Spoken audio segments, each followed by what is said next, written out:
And we do start tonight with breaking news. One man under arrest after a pretty scary standoff with the SWAT team on the west side of Columbus. Jeff Reddick was the only reporter there when this all went down. Jeff, this all ended a bit loudly there at the end, right? A new survey tonight revealing what people look for most in a roommate. Let's take a look.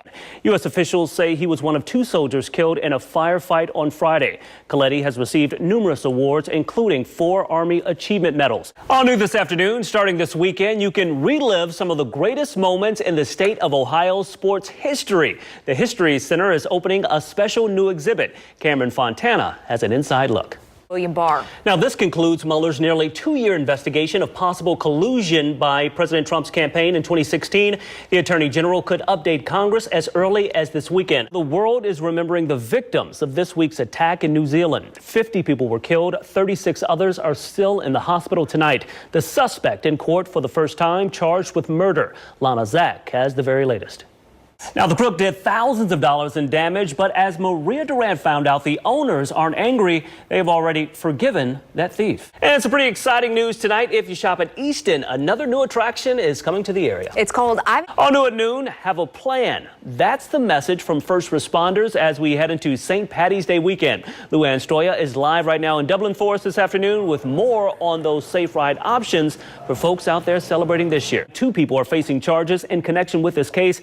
Deputies say they also found nearly 20,000 vapor containers with THC. Tom Bosco taking a deeper look tonight. Thousands of folks are out and about across the city of Columbus having a bit of fun on this St. Patty's Day weekend. And of course, safety is key. Jeff Reddick is out live for us tonight in the Short North. And Jeff, how exactly are folks trying to stay safe tonight? A Columbus vice detective set to be in court in just a few hours. He's accused of abusing the badge for sex. 6 on your side investigator Tara Morgan will be in the courtroom today. And Tara, what exactly can we expect in court later today? Rodney. The NCAA tournament is right around the corner, and some pretty good news if you're a fan. First and second round games of the tournament will be held right here in Columbus. I tell you what, we've been talking about this all weekend, pretty much all week, the devastation there in Nebraska, and it's great to see that local communities here are trying to help those folks out. Yeah, definitely. People across the Midwest dealing with severe flooding in many communities. In fact, flood damage in Nebraska tonight is estimated at more than $1 billion. A number of homes, buildings, and roads have been destroyed. State officials also say more than $800 million in crops and cattle has been lost as well. All new tonight at 6, family and friends gathering to remember Donna Castleberry. The young woman was shot and killed by former Columbus Vice Officer Andrew Mitchell. Tonight, as Mitchell sits behind bars on federal charges in connection with other cases, Castleberry's family says they want justice for her death as well. Reaction to all of this coming from all political sides of the state of Ohio as well tonight. Jeff Reddick is live in the newsroom with that side of the story. The Columbus International Auto Show in full swing down at the Convention Center. And of course, if you're a fan of the latest and greatest in automotive technology, it's certainly the place to be this weekend.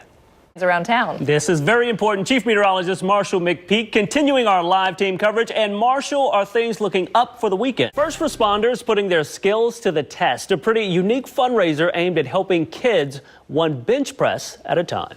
They describe this as a pretty dangerous situation. It's certainly something police are looking into tonight. Witnesses say in the moments before that crash, that truck driver was simply out of control. We've also learned today that driver has a long history of driving violations. Morning, minivan. It's gonna be trapped. This dashcam video showing the horrifying moments a semi barrels through a red light in Hilliard Tuesday. 57-year-old Bakadir Kuzikov of Dayton behind the wheel. The semi heading north on I-270. The crash happening right at the Cemetery Road exit. Tonight, we're hearing the frantic calls for help that came into police. 911, where is your emergency? We called 911. I'm on the corner of Cemetery Road, right by Truman Boulevard. A semi and a car just had a car accident and switched over. 4 vehicles in all were involved. 83-year-old Charlotte Fink killed. 4 others hurt in the wreck. Emergency callers describing the chaotic moments after. What kind of car did it hit? One car is demolished. It looks like a Prius, and the guy in the semi, he can't get out. This search warrant used by police to get blood samples, an effort to determine if Kusakov was impaired. And how long had you been following him for? By phone today, we spoke with Joshua Thomas, a driver traveling right behind the semi. He says in the moments before the crash, Kusakov was out of control, nearly causing a number of other accidents. Listen to what he said to 911 operators. Because I was behind that semi on the freeway and he was all over the place, so I just wanted to let you know. We discovered Bahadur Kusakov has a history of trouble on the road, countless traffic violations in several states, from Ohio and Pennsylvania to Arizona. Charges include reckless driving, failure to yield to an emergency vehicle, failure to control a motor vehicle, hit skip, and excessive speed, just to name a few. Just this afternoon, we went by his listed home address in Dayton. No one answered. Investigators continuing to gather evidence, trying to determine exactly why Kusakov lost control behind the wheel. And tonight, we're also trying to find out more about this driver's trucking business, along with any past issues there. As far as this crash is concerned, at this point, no charges have been filed in the case. Reporting live in studio tonight, Rodney Dunigan, ABC 6 News. Serious situation here. Now, this should serve as a major warning to folks out there doing a bit of car shopping tonight. Know exactly what you're getting when you sign on that dotted line.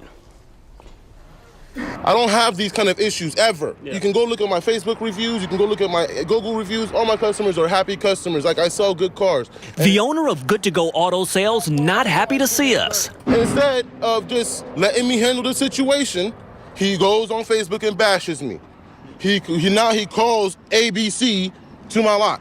And I'm just like, this is ridiculous. 6 on your side, looking into Josh Marshall's expensive headache. I never expected to be in a position like this, you know what I mean? Marshall bought this 2006 Ford Fusion earlier this month. Days later, the transmission shot. The car is broke down at the house, unfortunately. Not drivable. He didn't have a warranty and says the dealership left him out to dry. You know, you can't make these promises to a customer and then when something goes bad, it's a different story. I wrote him a long letter to talk to him about the situation, thinking I can appeal to him. I guess he was not the kind of guy I thought he was, and instead I'm here talking to you guys. But the owner of the business said he'd never try to get over on a customer. He bought the car under the same pretenses that I did.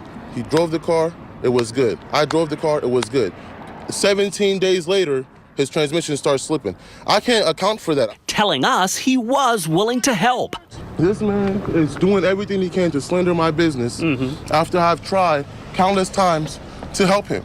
Kip Morse with the Better Business Bureau says these sorts of complaints are common. You have to understand that as is as is. Stressing buyers should always read the fine print. When you pull off the lot, it's all yours, so you need to be aware of that. And some good news as far as Marshall is concerned. After we left the dealership, the two were able to discuss the issue, and he tells us Good To Go is working to get him into a new car right away.